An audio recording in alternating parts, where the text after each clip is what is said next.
اور زمین پر کوئی چلنے پھرنے والا نہیں مگر اس کا رزق اللہ کے ذمے ہے۔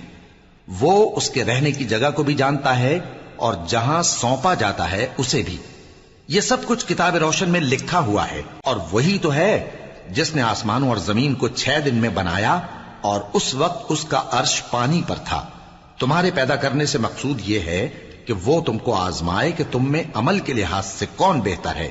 اور اے نبی، اگر تم کہو کہ تم لوگ مرنے کے بعد زندہ کر کے اٹھائے جاؤ گے تو کافر کہہ دیں گے کہ یہ تو کھلا جادو ہوا۔ اور اگر ایک مدت معین تک ہم ان سے عذاب روک دیں تو کہیں گے کہ کون سی چیز عذاب کو روکے ہوئے ہے؟ دیکھو، جس روز وہ ان پر واقع ہوگا پھر ٹلنے کا نہیں، اور جس چیز کا یہ مذاق اڑاتے ہیں وہ ان کو گھیر لے گی۔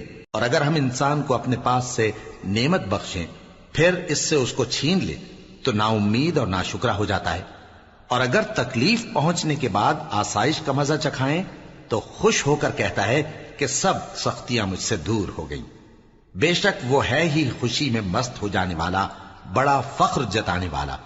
ہاں، جنہوں نے صبر کیا اور عمل نیک کیے، یہی ہیں جن کے لیے بخشش اور اجر عظیم ہے۔ تو شاید تم کچھ چیز وہی میں سے جو تمہارے پاس آتی ہے چھوڑ دو، اور اس خیال سے تمہارا دل تنگ ہو کہ کافر یہ کہنے لگیں کہ اس پر کوئی خزانہ کیوں نہیں نازل ہوا، یا اس کے ساتھ کوئی فرشتہ کیوں نہیں آیا۔ اے نبی، تم تو صرف نصیحت کرنے والے ہو، اور اللہ ہر چیز کا نگہبان ہے۔ کیا یہ لوگ کہتے ہیں کہ اس نے قرآن از خود بنا لیا ہے؟ کہہ دو کہ اگر سچے ہو تو تم بھی ایسی 10 صورتیں بنا لاؤ، اور اللہ کے سوا جس جس کو بلا سکتے ہو بلا بھی لو۔ بس اگر وہ تمہاری بات قبول نہ کریں تو جان لو کہ یہ قرآن اللہ کے علم سے اترا ہے، اور یہ کہ اس کے سوا کوئی معبود نہیں۔ تو کیا تم لوگ اسلام لاتے ہو؟ جو لوگ دنیا کی زندگی اور اس کی زیب و زینت کے طالب ہوں، ہم ان کے اعمال کا بدلہ انہیں دنیا ہی میں دے دیتے ہیں، اور اس میں ان کی حق تلفی نہیں کی جاتی۔ یہ وہ لوگ ہیں جن کے لیے آخرت میں آتش جہنم کے سوا اور کچھ نہیں، اور جو عمل انہوں نے دنیا میں کیے سب برباد، اور جو کچھ یہ کرتے رہے سب ضائع ہوا۔ بھلا جو لوگ اپنے پروردگار کی طرف سے دلیل روشن رکھتے ہوں اور ان کے ساتھ ایک آسمانی گواہ بھی اس کی جانب سے ہو، اور اس سے پہلے موسیٰ کی کتاب ہو جو پیشوا اور رحمت ہے، تو کیا وہ قرآن پر ایمان نہیں لائیں گے؟ یہی لوگ تو اس پر ایمان لاتے ہیں، اور جو کوئی اور فرقوں میں سے اس سے منکر ہو تو اس کا ٹھکانہ آگ ہے۔ تو تم اس قرآن سے شک میں نہ ہونا، یہ تمہارے پروردگار کی طرف سے حق ہے، لیکن اکثر لوگ ایمان نہیں لاتے۔ اور اس سے بڑھ کر ظالم کون ہوگا جو اللہ پر جھوٹ باندھے؟ ایسے لوگ اپنے رب کے سامنے پیش کیے جائیں گے اور گواہ کہیں گے کہ یہی لوگ ہیں جنہوں نے اپنے پروردگار پر جھوٹ بولا تھا۔ سن رکھو کہ ظالموں پر اللہ کی لعنت ہے، جو اللہ کے رستے سے روکتے اور اس میں کجی چاہتی ہیں، اور وہ آخرت کا بھی انکار کرتے ہیں۔ یہ لوگ زمین میں کہیں چھپ کر اللہ کو ہرا نہیں سکتے، اور نہ اللہ کے سوا کوئی ان کا حمایتی ہے۔ اے پیغمبر، ان کو دگنا عذاب دیا جائے گا، کیونکہ یہ شدت کفر سے تمہاری بات نہیں سن سکتے تھے اور نہ تم کو دیکھ سکتے تھے۔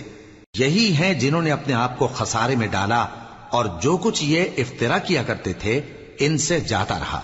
بلا شبہ یہ لوگ آخرت میں سب سے زیادہ نقصان پانے والے ہیں۔ جو لوگ ایمان لائے اور عمل نیک کیے اور اپنے پروردگار کے آگے عاجزی کی، یہی صاحب جنت ہیں، ہمیشہ اس میں رہیں گے۔ دونوں فریقوں یعنی کافر و مومن کی مثال ایسی ہے جیسے ایک اندھا بہرا ہو اور ایک دیکھتا سنتا۔ بھلا دونوں کا حال یکساں ہو سکتا ہے؟ پھر تم سوچتے کیوں نہیں؟ اور ہم نے نوح کو ان کی قوم کی طرف بھیجا تو انہوں نے ان سے کہا کہ میں تم کو کھول کھول کر ڈر سنانے اور یہ پیغام پہنچانے آیا ہوں کہ اللہ کے سوا کسی کی عبادت نہ کرو، مجھے تمہاری نسبت دردناک عذاب کا خوف ہے۔ تو ان کی قوم کے سردار جو کافر تھے کہنے لگے کہ ہم تم کو اپنے ہی جیسا ایک آدمی دیکھتے ہیں، اور یہ بھی دیکھتے ہیں کہ تمہارے پیرو وہی لوگ ہوئے ہیں جو ہم میں ادنا درجے کے ہیں، اور وہ بھی سطحی رائے سے، اور ہم تم میں اپنے اوپر کسی طرح کی فضیلت نہیں دیکھتے بلکہ تمہیں جھوٹا خیال کرتے ہیں۔ فرمایا کہ اے قوم، دیکھو تو اگر میں اپنے پروردگار کی طرف سے دلیل روشن رکھتا ہوں اور اس نے مجھے اپنے ہاں سے رحمت بخشی ہو جس کی حقیقت تم سے پوشیدہ ہو گئی ہے، تو کیا ہم اس کے لیے تمہیں مجبور کر سکتے ہیں جبکہ تم اس سے ناخوش ہو؟ اور اے قوم، میں اس نصیحت کے بدلے تم سے مال و زر کا مطالبہ تو نہیں کرتا، میرا صلہ تو اللہ کے ذمے ہے، اور جو لوگ ایمان لائے ہیں میں ان کو نکالنے والا بھی نہیں ہوں، وہ تو اپنے پروردگار سے ملنے والے ہیں، لیکن میں دیکھتا ہوں کہ تم لوگ نادانی کر رہے ہو۔ اے میری قوم، اگر میں ان کو نکال دوں تو اللہ کی گرفت سے بچانے کے لیے کون میری مدد کر سکتا ہے؟ بھلا تم غور کیوں نہیں کرتے؟ اور میں نہ تم سے یہ کہتا ہوں کہ میرے پاس اللہ کے خزانے ہیں، اور نہ یہ کہ میں غیب جانتا ہوں، اور نہ یہ کہتا ہوں کہ میں فرشتہ ہوں، اور نہ ان لوگوں کی نسبت جن کو تم حقارت کی نظر سے دیکھتے ہو یہ کہتا ہوں کہ اللہ ان کو بھلائی یعنی اعمال کی جزا نہیں دے گا۔ جو ان کے دلوں میں ہے اسے اللہ خوب جانتا ہے، اگر میں ایسا کہوں تو بے انصافوں میں ہو جاؤں۔ انہوں نے کہا کہ نوح، تم نے ہم سے جھگڑا تو کیا اور جھگڑا بھی بہت کیا، اب اگر تم سچے ہو تو جس چیز سے ہمیں ڈراتے ہو وہ ہم پر لا نازل کرو۔ نوح نے کہا کہ اس عذاب کو تو اللہ ہی چاہے گا تو نازل کرے گا، اور تم اللہ کو کسی طرح ہرا نہیں سکتے، اور اگر میں یہ چاہوں کہ تمہاری خیر خواہی کروں اور اللہ یہ چاہے کہ تمہیں گمراہ رہنے دے تو میری خیر خواہی تم کو کچھ فائدہ نہیں دے سکتی، وہی تمہارا پروردگار ہے اور تمہیں اسی کی طرف لوٹ کر جانا ہے۔ کیا یہ لوگ کہتے ہیں کہ اس پیغمبر نے قرآن اپنے دل سے بنا لیا ہے؟ کہہ دو کہ اگر میں نے دل سے بنا لیا ہے تو میرے گناہ کا وبال مجھ پر، اور جو گناہ تم کرتے ہو اس سے میں بری الذمہ ہوں۔ اور نوح کی طرف وحی کی گئی کہ تمہاری قوم میں جو لوگ ایمان لا چکے ان کے سوا اور کوئی ایمان نہیں لائے گا، تو جو کام یہ کر رہے ہیں ان کی وجہ سے غم نہ کھاؤ، اور ایک کشتی ہمارے حکم سے ہمارے سامنے بناؤ، اور جو لوگ ظالم ہیں ان کے بارے میں مجھ سے کچھ نہ کہنا، کیونکہ وہ ضرور غرق کر دیے جائیں گے۔ اور نوح نے کشتی بنانا شروع کر دی، اور جب ان کی قوم کے سردار ان کے پاس سے گزرتے تو ان سے تمسخر کرتے۔ وہ کہتے کہ اگر تم ہم سے تمسخر کرتے ہو تو جس طرح تم ہم سے تمسخر کرتے ہو اسی طرح ایک وقت ہم بھی تم سے تمسخر کریں گے، اور تم کو جلد معلوم ہو جائے گا کہ کس پر عذاب آتا ہے جو اسے رسوا کرے گا، اور کس پر ہمیشہ کا عذاب نازل ہوتا ہے، یہاں تک کہ جب ہمارا حکم آ پہنچا اور تنور جوش مارنے لگا تو ہم نے نوح کو حکم دیا کہ ہر قسم کے پالتو جانوروں میں سے جوڑا جوڑا یعنی ایک ایک نر اور ایک ایک مادہ لے لو، اور جس شخص کی نسبت حکم ہو چکا ہے کہ ہلاک ہو جائے گا اس کو چھوڑ کر اپنے گھر والوں کو اور جو ایمان لایا ہو اس کو کشتی میں سوار کر لو، اور ان کے ساتھ ایمان بہت ہی کم لوگ لائے تھے۔ نوح نے کہا کہ اللہ کا نام لے کر کہ اسی کے کرم سے اس کا چلنا اور ٹھہرنا ہے، اس میں سوار ہو جاؤ، بے شک میرا پروردگار بخشنے والا ہے، مہربان ہے۔ اور وہ ان کو لے کر طوفان کی لہروں میں چلنے لگی۔ لہریں کیا تھیں؟ گویا پہاڑ تھے۔ اس وقت نوح نے اپنے بیٹے کو جو کشتی سے الگ تھا پکارا کہ بیٹا ہمارے ساتھ سوار ہو جا اور کافروں میں شامل نہ ہو۔ اس نے کہا کہ میں ابھی پہاڑ سے جا لگوں گا، وہ مجھے پانی سے بچا لے گا۔ فرمایا کہ آج اللہ کے عذاب سے کوئی بچانے والا نہیں اور نہ کوئی بچ سکتا ہے مگر وہی جس پر اللہ رحم کرے۔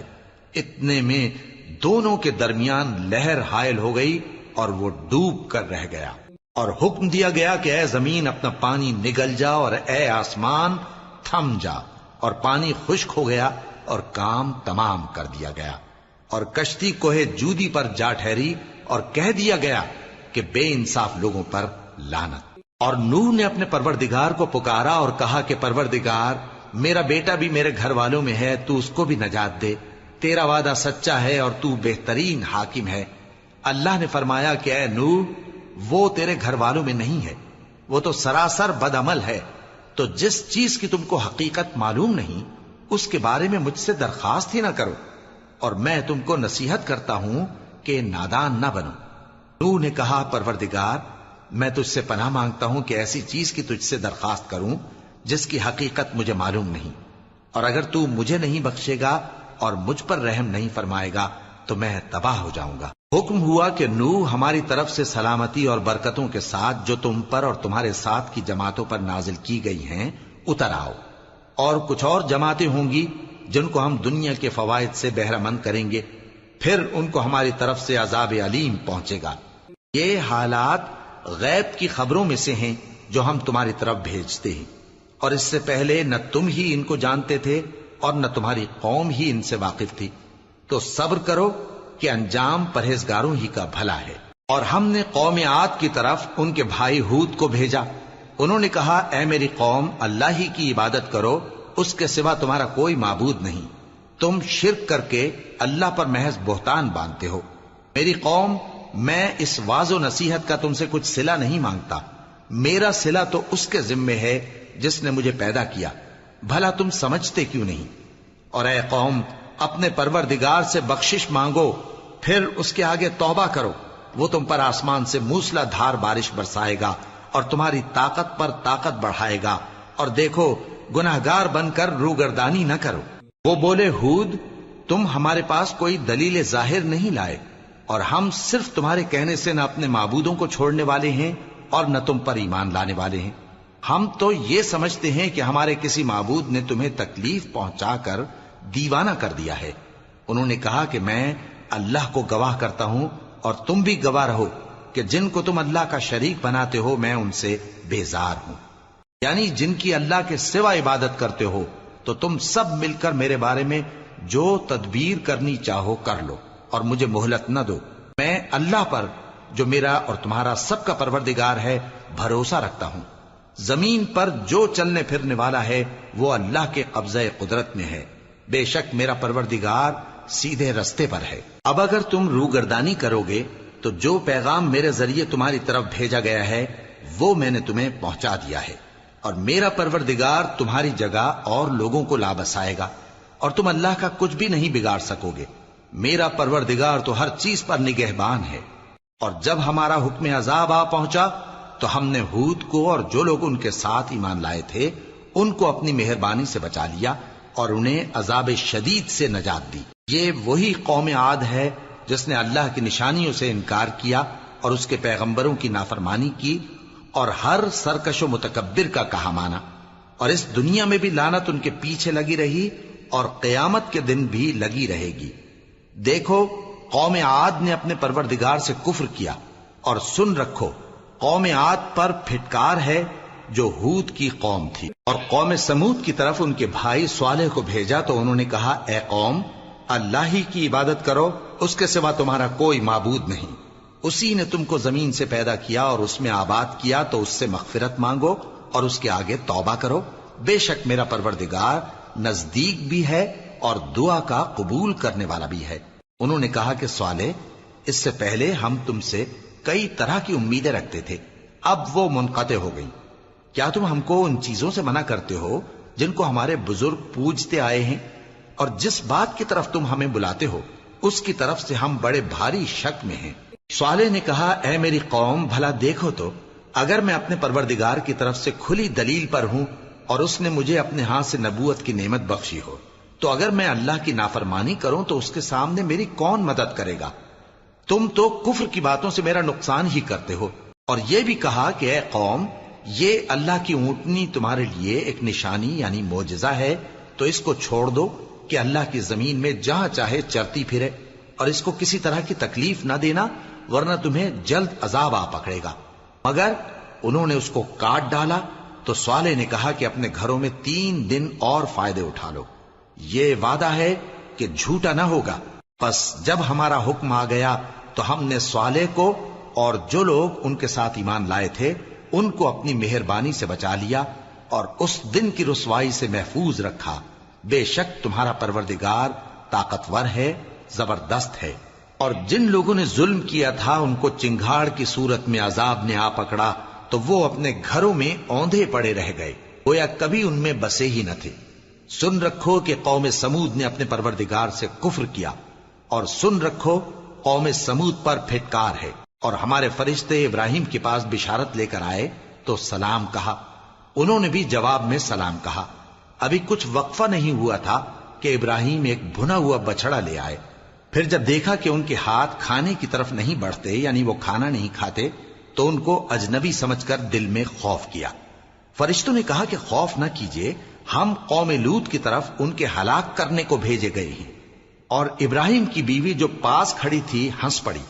تو ہم نے اس کو اسحاق کی اور اسحاق کے بعد یعقوب کی خوشخبری دی. اس نے کہا اے میرے بچہ ہوگا، میں تو بڑھیا ہوں اور یہ میرے میاں بھی بوڑھے ہیں، یہ تو بڑی عجیب بات ہے.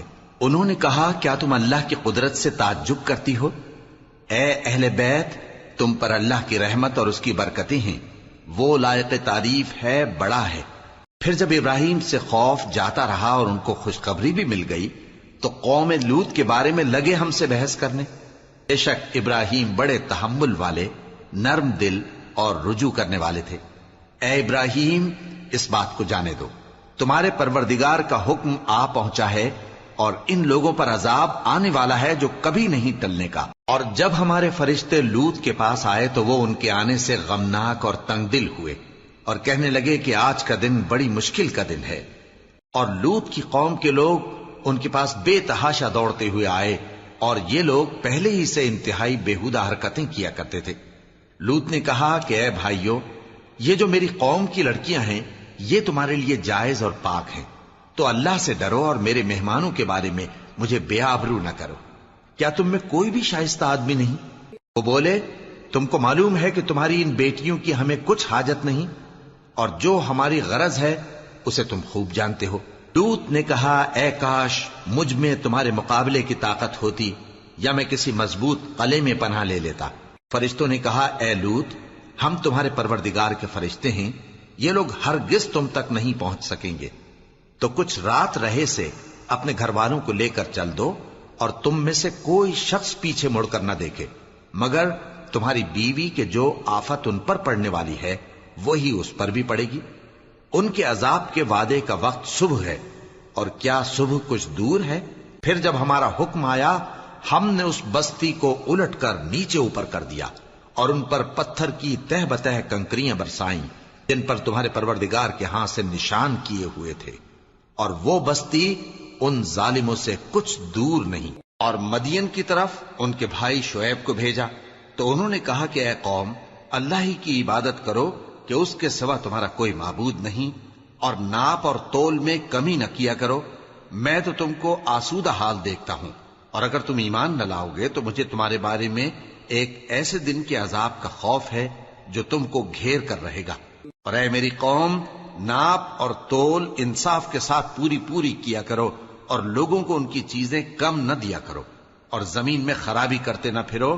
اگر تم کو میرے کہنے کا یقین ہو تو اللہ کا دیا ہوا نفع ہی تمہارے لیے بہتر ہے، اور میں تمہارا نگہبان نہیں ہوں۔ انہوں نے کہا اے شعیب، کیا تمہاری نماز تمہیں یہ سکھاتی ہے کہ جن کو ہمارے باپ دادا پوجتے آئے ہیں ہم ان کو ترک کر دیں، یا اپنے مال میں تصرف کرنا چاہیں تو نہ کریں؟ تم تو بڑے نرم دل اور بڑے سیدھے ہو۔ انہوں نے کہا کہ اے قوم، دیکھو تو اگر میں اپنے پروردگار کی طرف سے دلیل روشن پر ہوں اور اس نے اپنے ہاں سے مجھے نیک روزی دی ہو تو کیا میں اپنا فرض ادا نہ کروں؟ اور میں نہیں چاہتا کہ جس بات سے میں تمہیں منع کروں خود اس کو کرنے لگوں۔ میں تو جہاں تک مجھ سے ہو سکے تمہارے معاملات کی اصلاح چاہتا ہوں، اور اس بارے میں مجھے توفیق کا ملنا اللہ ہی کے فضل سے ہے۔ میں اسی پر بھروسہ رکھتا ہوں اور اسی کی طرف رجوع کرتا ہوں۔ اور اے قوم، میری مخالفت تم سے کوئی ایسا کام نہ کرا دے کہ جیسی مصیبت نوح کی قوم یا ہود کی قوم یا صالح کی قوم پر واقع ہوئی تھی ویسی ہی مصیبت تم پر واقع ہو۔ اور لوط کی قوم کا زمانہ تو تم سے کچھ دور نہیں، اور اپنے پروردگار سے بخشش مانگو اور اس کے آگے توبہ کرو، بے شک میرا پروردگار بڑا مہربان ہے، بہت محبت کرنے والا ہے۔ انہوں نے کہا کہ شعیب، تمہاری بہت سی باتیں ہماری سمجھ میں نہیں آتی، اور ہم دیکھتے ہیں کہ تم ہم میں کمزور بھی ہو، اور اگر تمہارے بھائی بند نہ ہوتے تو ہم تم کو سنسار کر دیتے، اور تم ہم پر کسی طرح بھی غالب نہیں ہو۔ انہوں نے کہا کہ اے قوم، کیا میرے بھائی بندوں کا دباؤ تم پر اللہ سے زیادہ ہے، اور اس کو تم نے پیٹھ پیچھے ڈال رکھا ہے؟ میرا پروردگار تو تمہارے سب اعمال کا احاطہ کیے ہوئے ہے۔ اور اے قوم، تم اپنی جگہ کام کیے جاؤ، میں اپنی جگہ کام کیے جاتا ہوں۔ تم کو ان قریب معلوم ہو جائے گا کہ رسوا کرنے والا عذاب کس پر آتا ہے اور جھوٹا کون ہے، اور تم بھی انتظار کرو، میں بھی تمہارے ساتھ انتظار کرتا ہوں۔ اور جب ہمارا حکم آ پہنچا تو ہم نے شعیب کو اور جو لوگ ان کے ساتھ ایمان لائے تھے ان کو تو اپنی رحمت سے بچا لیا، اور جو ظالم تھے ان کو چنگھاڑ نے آ دبوچا، تو وہ اپنے گھروں میں اوندھے پڑے رہ گئے، گویا ان میں کبھی بسے ہی نہ تھے۔ سن رکھو کہ مدین پر ویسی ہی پھٹکار ہے جیسی سمود پر پھٹکار تھی۔ اور ہم نے موسیٰ کو اپنی نشانیاں اور دلیل روشن دے کر بھیجا فرعون اور اس کے سرداروں کی طرف، تو وہ فرعون ہی کے حکم پر چلتے رہے، حالانکہ فرعون کا حکم درست نہیں تھا۔ وہ قیامت کے دن اپنی قوم کے آگے آگے چلے گا، پھر ان کو دوزخ میں جا اتارے گا، اور جس مقام پر وہ اتارے جائیں گے وہ برا ہے۔ اور اس جہان میں بھی لعنت ان کے پیچھے لگا دی گئی، اور قیامت کے دن بھی پیچھے لگی رہے گی۔ جو انعام ان کو ملا ہے برا ہے۔ یہ پرانی بستیوں کے تھوڑے سے حالات ہیں جو ہم تم سے بیان کرتے ہیں، ان میں سے بعض تو باقی ہیں اور بعض تہس نہس ہو گئیں۔ اور ہم نے ان لوگوں پر ظلم نہیں کیا بلکہ انہوں نے خود اپنے اوپر ظلم کیا۔ غرض جب تمہارے پروردگار کا حکم آ پہنچا تو جن معبودوں کو وہ اللہ کے سوا پکارا کرتے تھے وہ ان کے کچھ بھی کام نہ آئے، اور بربادی کے سوا انہیں اور کچھ نہ دے سکے۔ اور تمہارا پروردگار جب نافرمان بستیوں کو پکڑا کرتا ہے تو اس کی پکڑ اسی طرح کی ہوتی ہے، بے شک اس کی پکڑ دکھ دینے والی سخت ہے۔ ان قصوں میں اس شخص کے لیے جو عذاب آخرت سے ڈرے عبرت ہے۔ یہ وہ دن ہوگا جس میں سب اکٹھے کیے جائیں گے، اور یہی وہ دن ہوگا جس میں سب اللہ کے روبرو حاضر کیے جائیں گے، اور ہم اس کے لانے میں ایک وقت معین تک تاخیر کر رہے ہیں۔ جس روز وہ آ جائے گا تو کوئی شخص اللہ کے حکم کے بغیر بول بھی نہیں سکے گا۔ پھر ان میں سے کچھ بدبخت ہوں گے اور کچھ نیک بخت۔ تو جو بدبخت ہوں گے وہ دوزخ میں ڈال دیے جائیں گے، اس میں ان کو چلانا اور دھاڑنا ہوگا۔ جب تک آسمان و زمین ہیں وہ اسی میں رہیں گے مگر جتنا تمہارا پروردگار چاہے، بے شک تمہارا پروردگار جو چاہتا ہے کر دیتا ہے۔ اور جو نیک بخت ہوں گے وہ بہشت میں داخل کیے جائیں گے، اور جب تک آسمان اور زمین ہیں ہمیشہ اسی میں رہیں گے مگر جتنا تمہارا پروردگار چاہے۔ یہ اللہ کی بخشش ہے جو کبھی منقطع نہیں ہوگی۔ تو یہ لوگ جو غیر اللہ کی پرستش کرتے ہیں اس سے تم شک میں نہ پڑنا، یہ اسی طرح پرستش کرتے ہیں جس طرح پہلے سے ان کے باپ دادا پرستش کرتے آئے ہیں، اور ہم ان کو ان کا حصہ پورا پورا بغیر کچھ کم کیے دینے والے ہیں۔ اور ہم نے موسیٰ کو کتاب دی تو اس میں اختلاف کیا گیا، اور اگر تمہارے پروردگار کی طرف سے ایک بات پہلے نہ ہو چکی ہوتی تو ان میں فیصلہ کر دیا جاتا، اور وہ تو اس کی طرف سے بڑے بھاری شک میں پڑے ہوئے ہیں۔ اور تمہارا پروردگار ان سب کو قیامت کے دن ان کے اعمال کا پورا پورا بدلہ دے گا، بے شک جو عمل یہ کرتے ہیں وہ اس سے واقف ہے۔ سو اے پیغمبر، جیسا تم کو حکم ہوتا ہے اس پر تم اور جو لوگ تمہارے ساتھ تائب ہوئے ہیں قائم رہو، اور حد سے تجاوز نہ کرنا، وہ تمہارے سب اعمال کو دیکھ رہا ہے۔ اور مسلمانوں، جو لوگ ظالم ہیں ان کی طرف مائل نہ ہونا، نہیں تو تمہیں بھی دوزخ کی آگ آ لپٹے گی، اور اللہ کے سوا تمہارے کوئی دوست نہیں ہوں گے، پھر تمہیں کوئی مدد بھی نہ ملے گی۔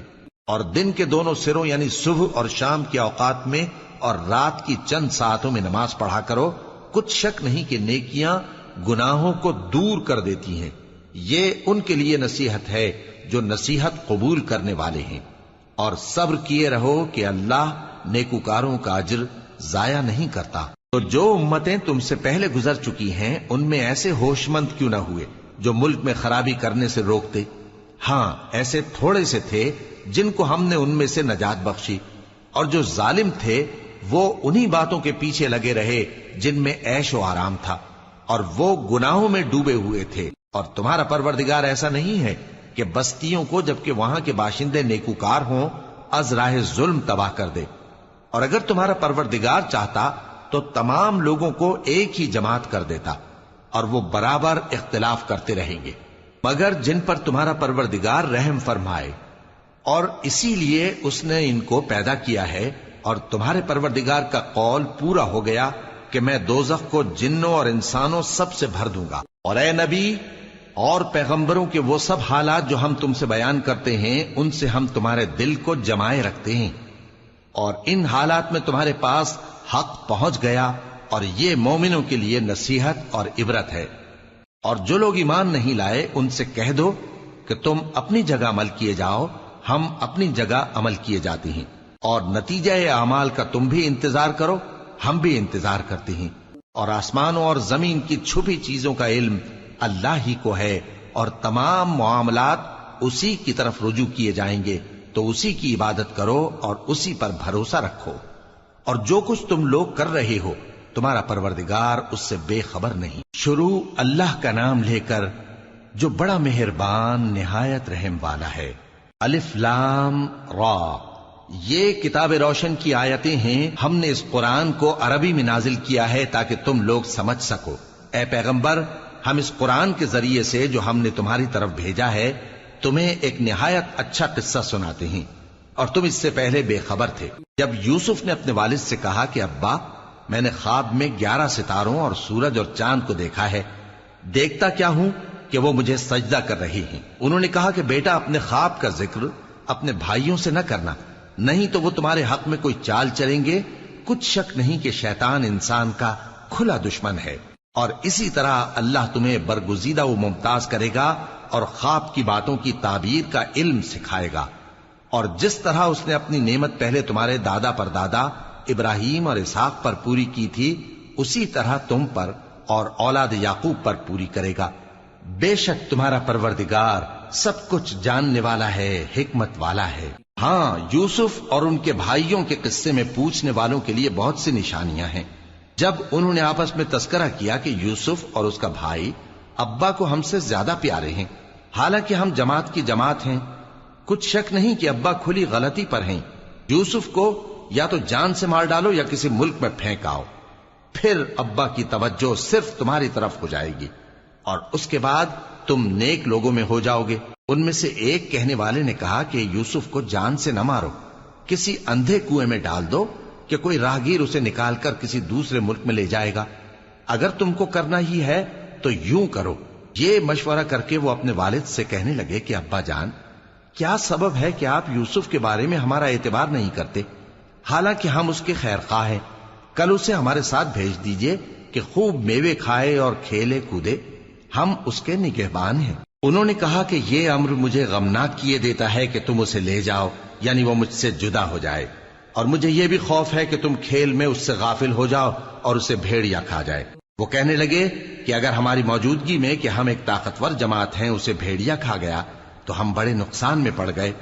غرض جب وہ اس کو لے گئے اور اس بات پر اتفاق کر لیا کہ اس کو اندھے کنویں میں ڈال دیں، اور ہم نے یوسف کی طرف وحی بھیجی کہ ایک وقت ایسا آئے گا کہ تم انہیں ان کے اس سلوک سے آگاہ کرو گے، اور ان کو اس وحی کی کچھ خبر نہ ہوگی۔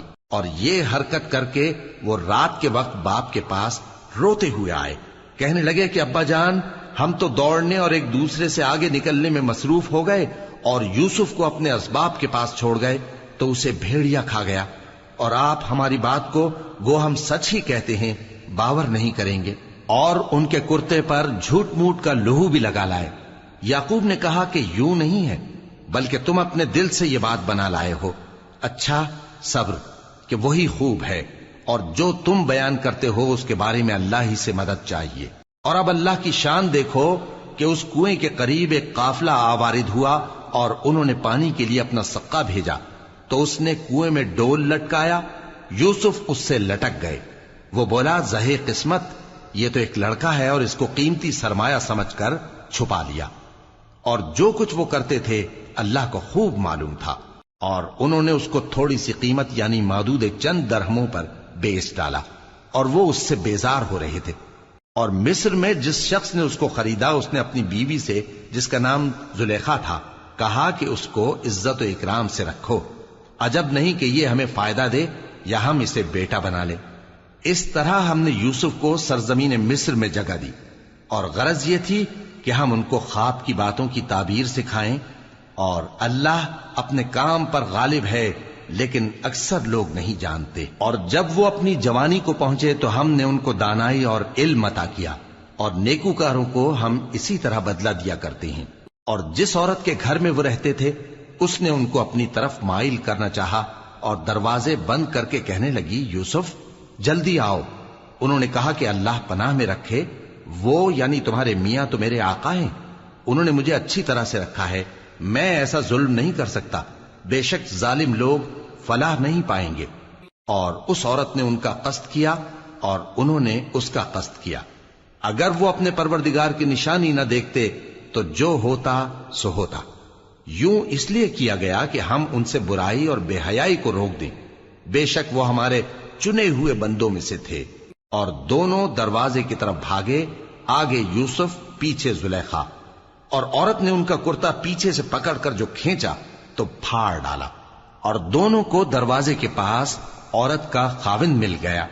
تو عورت بولی کہ جو شخص تمہاری بیوی کے ساتھ برا ارادہ کرے اس کی اس کے سوا کیا سزا ہے کہ یا تو قید کیا جائے یا اسے دکھ کا عذاب دیا جائے۔ یوسف نے کہا اسی نے مجھ کو اپنی طرف مائل کرنا چاہا تھا، اور اس کے خاندان میں سے ایک گواہ نے گواہی دی کہ اگر اس کا کرتا آگے سے پھٹا ہو تو یہ سچی اور یوسف جھوٹا ہے، اور اگر کرتا پیچھے سے پھٹا ہو تو یہ جھوٹی اور وہ سچا ہے۔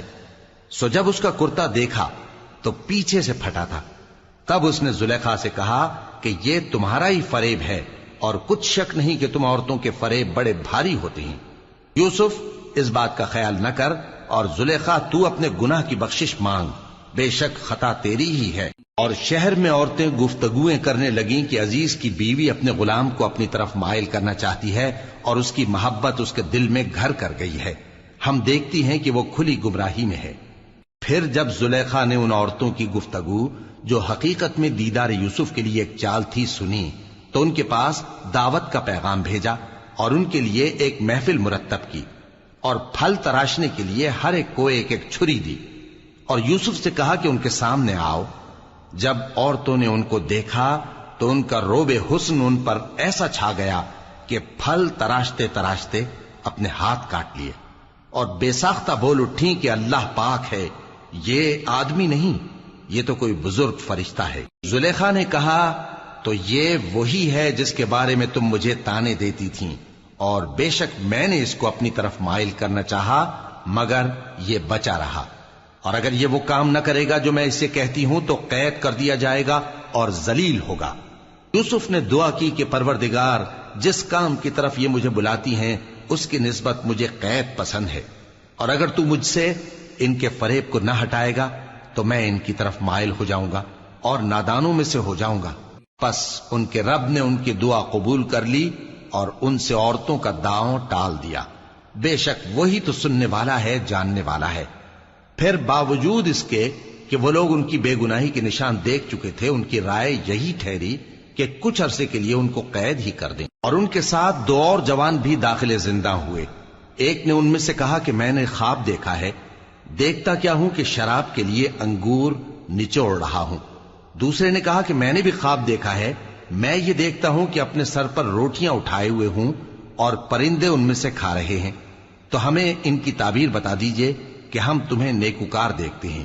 یوسف نے کہا کہ جو کھانا تم کو ملنے والا ہے وہ آنے نہیں پائے گا کہ میں اس سے پہلے تم کو اس کی تعبیر بتا دوں گا۔ یہ ان باتوں میں سے ہے جو میرے پروردگار نے مجھے سکھائی ہیں۔ جو لوگ اللہ پر ایمان نہیں لاتے اور آخرت کا انکار کرتے ہیں، میں نے ان کا مذہب چھوڑ دیا ہے، اور میں اپنے باپ دادا ابراہیم اور اسحاق اور یعقوب کے مذہب پر چلتا ہوں۔ ہمیں شایع نہیں ہے کہ کسی چیز کو اللہ کے ساتھ شریک بنائیں، یہ اللہ کا فضل ہے ہم پر بھی اور لوگوں پر بھی، لیکن اکثر لوگ شکر نہیں کرتے۔ اے میرے قید خانے کے رفیقو، بھلا کئی جدا جدا آقا اچھے یا اللہ جو اکیلا ہے سب پر غالب ہے؟ جن چیزوں کی تم اللہ کے سوا پرستش کرتے ہو وہ صرف نام ہی نام ہیں جو تم نے اور تمہارے باپ دادا نے رکھ لیے ہیں، اللہ نے ان کی کوئی سند نازل نہیں کی۔ سن رکھو کہ اللہ کے سوا کسی کی حکومت نہیں ہے، اس نے ارشاد فرمایا ہے کہ اس کے سوا کسی کی عبادت نہ کرو، یہی سیدھا دین ہے، لیکن اکثر لوگ نہیں جانتے۔ اے میرے قید خانے کے رفیقو، تم میں سے ایک جو پہلا خواب بیان کرنے والا ہے وہ تو اپنے آقا کو شراب پلایا کرے گا، اور جو دوسرا ہے وہ سولی دیا جائے گا، اور پرندے اس کا سر نوچ کھائیں گے۔ جو بات تم مجھ سے پوچھتے تھے وہ فیصل ہو چکی ہے، اور ان دونوں میں سے جس کی نسبت یوسف نے خیال کیا کہ وہ رہائی پا جائے گا، اس سے کہا کہ اپنے آقا سے میرا ذکر بھی کر دینا۔ پھر شیطان نے اسے ان کا اپنے آقا سے ذکر کرنا بھلا دیا، اور یوسف کئی برس قید خانے ہی میں رہے۔ اور بادشاہ نے کہا کہ میں نے خواب دیکھا ہے، دیکھتا کیا ہوں کہ 7 موٹی گائیں ہیں جن کو 7 دبلی گائیں کھا رہی ہیں، اور 7 خوشے سبز ہیں اور 7 خشک۔ اے درباریو، اگر تم خوابوں کی تعبیر دے سکتے ہو تو مجھے میرے خواب کی تعبیر بتاؤ۔ انہوں نے کہا یہ خواب تو پریشان خیالی سے ہیں اور ہمیں ایسے خوابوں کی تعبیر نہیں آتی۔ اور وہ شخص جو دونوں قیدیوں میں سے رہائی پا گیا تھا اور جسے مدت کے بعد وہ بات یاد آ گئی، بول اٹھا کہ میں آپ کو اس کی تعبیر لا بتاتا ہوں، مجھے قید خانے جانے کی اجازت دیجیے۔ غرض وہ یوسف کے پاس آیا اور کہنے لگا، یوسف، اے بڑے سچے یوسف، ہمیں اس خواب کی تعبیر بتائیے کہ 7 موٹی گایوں کو 7 دبلی گائیں کھا رہی ہیں، اور 7 خوشے سبز ہیں اور 7 سوکھے، تاکہ میں لوگوں کے پاس واپس جا کر تعبیر بتاؤں۔ عجب نہیں کہ وہ تمہاری قدر جانے۔ انہوں نے کہا کہ تم لوگ 7 سال متواتر کھیتی کرتے رہو گے، تو جو غلہ کاٹو تو تھوڑے سے غلے کے سوا جو کھانے میں آئے باقی کو خوشوں میں ہی رہنے دینا۔ پھر اس کے بعد خشک سالی کے 7 سخت سال آئیں گے کہ جو غلہ تم نے جمع کر رکھا ہوگا وہ سب کو کھا جائیں گے، صرف وہی تھوڑا سا رہ جائے گا جو تم احتیاط سے رکھ چھوڑو گے۔ پھر اس کے بعد ایک ایسا سال آئے گا کہ خوب مے برسے گا اور لوگ اس میں رس نچوڑیں گے۔ اور یہ تعبیر سن کر بادشاہ نے حکم دیا کہ یوسف کو میرے پاس لے آؤ۔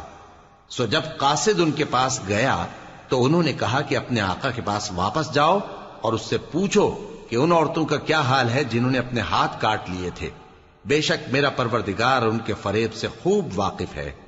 بادشاہ نے عورتوں سے پوچھا کہ تمہارا کیا قصہ تھا جب تم نے یوسف کو اپنی طرف مائل کرنا چاہا؟ سب بول اٹھیں کہ اللہ پاک ہے، ہم نے اس میں کوئی برائی معلوم نہیں کی۔ عزیز کی بیوی نے کہا، اب سچی بات تو ظاہر ہو ہی گئی ہے، اصل یہ ہے کہ میں نے اس کو اپنی طرف مائل کرنا چاہا تھا اور وہ بے شک سچا ہے۔ یوسف نے کہا کہ میں نے یہ بات اس لیے پوچھی ہے کہ عزیز کو یقین ہو جائے کہ میں نے اس کی پیٹھ پیچھے اس کی امانت میں خیانت نہیں کی، اور اللہ خیانت کرنے والوں کی چال کو چلنے نہیں دے۔